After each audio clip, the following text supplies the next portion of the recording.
కానీ నేను ట్విట్టర్ అనుకుంటా, అందుకే ఇవాళ ఈ స్థితిలో ఉన్నా. ఓకేనా? ఈరోజు ఈ పూర్వ విద్యార్థుల సమ్మేళనం ఉన్నది అని చెప్పేసి లక్ష్మారెడ్డి నాకు కాల్ చేయడం జరిగింది. ఈ అపూర్వ సహోదరుల్లో ఇద్దరు, లక్ష్మారెడ్డి కొంచెం నాతో కొద్దిగా క్లోజ్ ఉంటారు. నేను వాళ్ళిద్దరికి ఇప్పుడు అపూర్వ సహోదరులే అంటే ఇప్పుడు కాదు, అప్పుడు కూడా.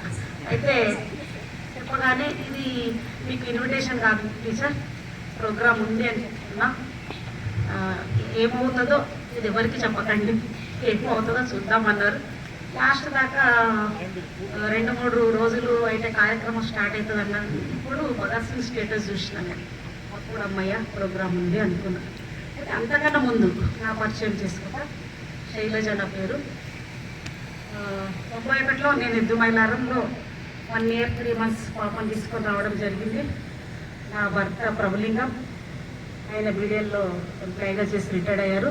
నాకు 3 సంతానం, ప్రియాంక, శశాంక, ఆకాష్. ప్రియాంక బీటెక్ చదివింది, శశాంక కూడా బీటెక్కే చదివింది. ఆకాష్ NIT త్రిచిలో వాడు చదువుకున్నాడు.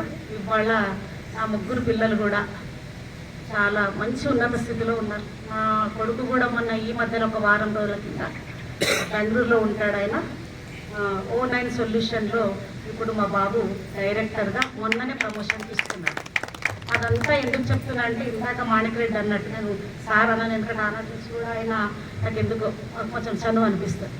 ఎప్పుడైనా కానీ మనవి పిల్లల మీద బలవంతాన రుద్దకూడదు. పిల్లలకి ఏది నచ్చిందో వాళ్ళ సైడ్ పోవాలి. లేకపోతే ఏం చేస్తానంటే మా ఆయనతో అనేదాన్ని నేను, అదే చదువు నువ్వు చెప్పు అని చెప్పకుండా నా మధ్యలో నన్ను దొబ్బి దాన్ని మంచి ఫాదర్ అనిపించుకోవాలని ఇష్టపడేవాడు. వద్దు, నేను ఒకటే మాట అంటుంటే, రేపు పెద్దనైనాక మనవు వస్తారు మనకి, నీ వల్లనే నేనే చెప్పా. అది నిజం, వాస్తవం. ఎందుకంటే పిల్లలకి ఏదైతే నచ్చింది మనము ఆ ఫీల్డ్లో తీసుకెళ్తే వాళ్ళు అయిపోయి వాళ్ళే బాధ్యులు అవుతారు. నువ్వు కోరుకున్నావు అంతే మరి అనడానికి. అట్లా నేను నా 3 పిల్లలు కూడా నేను వాళ్ళు బీటెక్ చేస్తామంటే వీడు ఒక్కరినైనా టీచర్గా అంటే నేను అడిగిన, మమ్మీ నీ టీచర్ మేము కాము, మా నుంచి కాదన్నారు. సర్లేని వదిలేసిన. చక్కగా దేవుని అయిపోయింది. 3 కూడా సాఫ్ట్వేర్లు. తర్వాత పాప ఇన్ఫోసిస్లో చేస్తుంది, చిన్న పాపనేమో వర్చుసాలో చేస్తుంది, బాబు బెంగళూరులో. పెళ్ళయింది, కోడలు ఉంది. కోడలు కూడా ఎట్లా దొరికిందంటే చాలా మల్టీ టాలెంటెడ్ అమ్మాయి. చక్కగా ఏమంటారు, అటు ఇంటిని తన డ్యూటీని, ఇటు వాళ్ళు బెంగళూరులో ఉంటారు, ఇక్కడ ఈ ఇంటిని కూడా అక్కడి నుంచి ఆమె మేనేజ్ చేస్తుంది.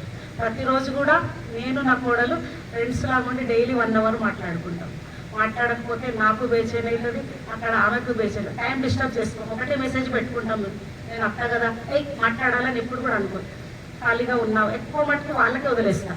మా కోడలు కూడా ఏం చేస్తుంది, పండుకుంటుందేమో అత్తమ్మ అంతా, మీరు మెలుకున్నారా అని పెట్టు, చూస్తే మాట్లాడతాం. మ్యాక్సిమం చాలా చక్కగా చెప్పవద్దు కానీ ఒక రకంగా మీ అందరూ ఎంట పడడం వలన, మీకు దువ్వెన దూసినందువలన, మీ గుండీలు పెట్టినందువలన,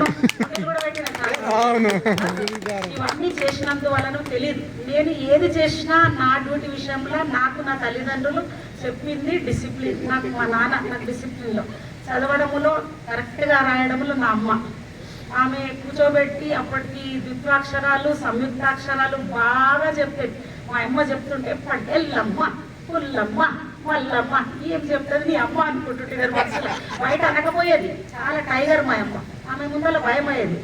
లోపల తిట్టుకునేది, జడలేస్తే గట్టిగా చేస్తే ఆమెకి ఏమననికి రాదు. బయట పోయి దాన్ని నాకు తిక్కతో నా చుట్టూ నేనే తిప్పుకునేది. అంతటి కఠినమైన పరిస్థితుల్లో ఆ ఫ్యామిలీ నుంచి నేను వచ్చిన. అక్కడ నేను ఏదైతే వాళ్ళ నుంచి నేర్చుకున్న క్రమశిక్షణ ఉందో నేను ఎప్పుడు కూడా తప్పలేదు. మా నాన్న చెప్పిన విషయాలు, మా అమ్మ చదువులో చెప్పింది, అదంతా తీసుకొచ్చి మీ మీద రుద్దడం జరిగింది. నేను ఎప్పుడు కూడా నా డ్యూటీలో వచ్చినప్పటి నుంచి కూడా నేను వృత్తిని ప్రేమించిన. ఫస్ట్ ఏం చేయాలి మనం అంటే ప్రేమించాలి. ప్రేమిస్తే ఏమవుతుంది, చక్కగా అది ఈజీగా వెళ్తుంది. నేను ప్రతి ఒక్కరు కూడా అంతే. స్టిల్ ఇప్పటికీ కూడా లక్ష్మారెడ్డి అన్నట్టుగా ఇప్పటికి ఎవ్వరు రాకపోతే ఆ పిల్లవాడి ఇంటికి నేను వెళ్తా. తెలుసు నందిగామలో కానీ బానూరులో కానీ పంపకపోతే టీచర్ ఇంటికి వస్తుంది అనేది. ఖచ్చితంగా పిల్లలు వస్తారు. ఖచ్చితంగా 59 సంవత్సరాలు ఉన్న ఇప్పటికి కూడా నేను ఏ ఒక్క నిమిషం కూడా నేను అసలు కూర్చో. నాకు అది టైం కూడా తెలియదు కూడా. ఇక్కడ మీకు చెప్పింది ఒక రకమైతే ఇప్పుడు మేము డ్యూటీ చేసేది ఇంకొక రకం. 2 రకాల పద్ధతుల్లో నేను చదువు చెప్పడం జరిగింది. ఇప్పుడు అప్పటికి ఇప్పటికి చాలా మార్పులు వచ్చినాయి. మార్పులతో పాటు మనం ఎప్పుడు కూడా పరిగెత్తాలి. అది నేను అట్లనే ఉంది, నేను అట్లనే ఉంటా అంటే కుదరదు.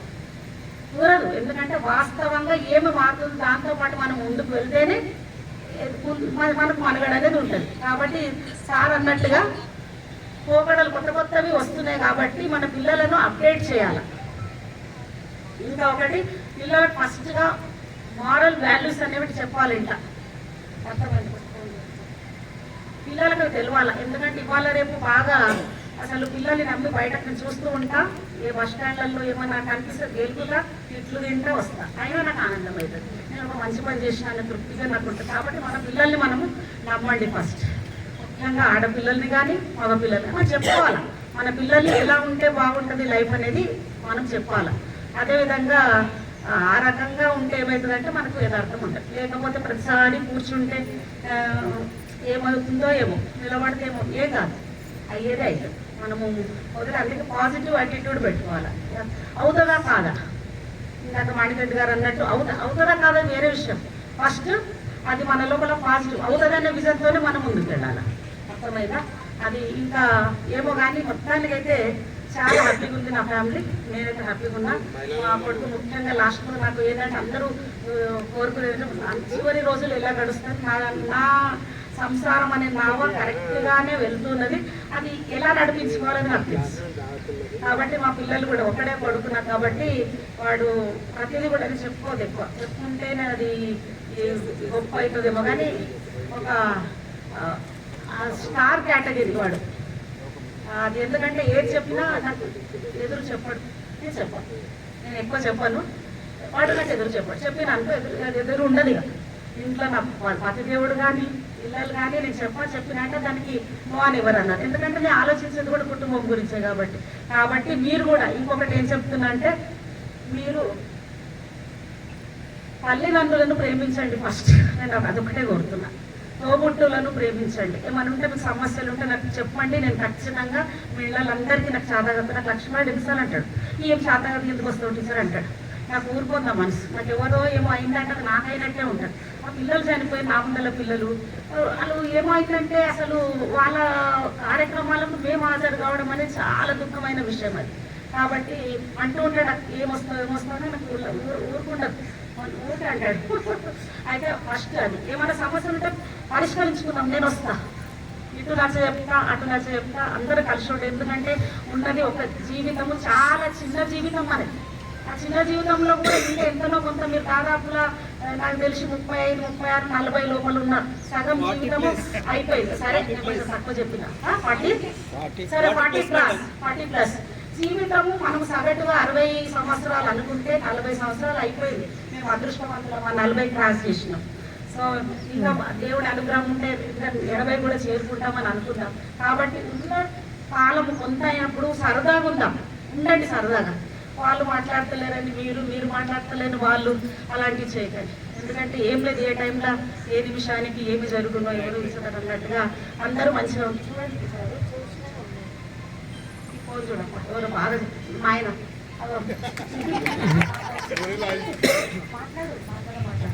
కాబట్టి కలిసి ఉండండి కదా, బాగుంటాం. కరెక్ట్గా ఆయనే ఫోన్ చేసి. కాబట్టి నేను ఒకటే చెప్తున్నా, తల్లిదండ్రులను ప్రేమించండి, భార్యను కూడా ప్రేమించండి. అది కూడా ఉన్నారు, అలాంటి వాళ్ళు కూడా ఉన్నారు. కాబట్టి చక్కగా సంసారం నడిపించుకోండి, మీ పిల్లల్ని ముందుకు తీసుకెళ్ళండి. ఇంకొకటి ఏంటంటే మీరు సార్ అన్నట్టుగా రుద్దకండి పిల్లల మీద. వాళ్ళు ఏం అడుగుతారు అనుకుంటే అది కానీ ఏంటంటే బతుకుతారు. ఇవాళ రేపటి పిల్లలు జీవితంలో బతుకుతారు. ఆ శక్తి ఒకటి వాళ్ళకు ఇవ్వండి చాలు. ఓకేనా? ఇంకేమన్నా చెప్పాలనుకుంటున్నా కానీ చక్కటి కార్యక్రమం ఇవ్వాలి. అసలు ఊహించలేదు, బాగా జరిగింది. ఒక్క పాట పాడి కూర్చుంటారు.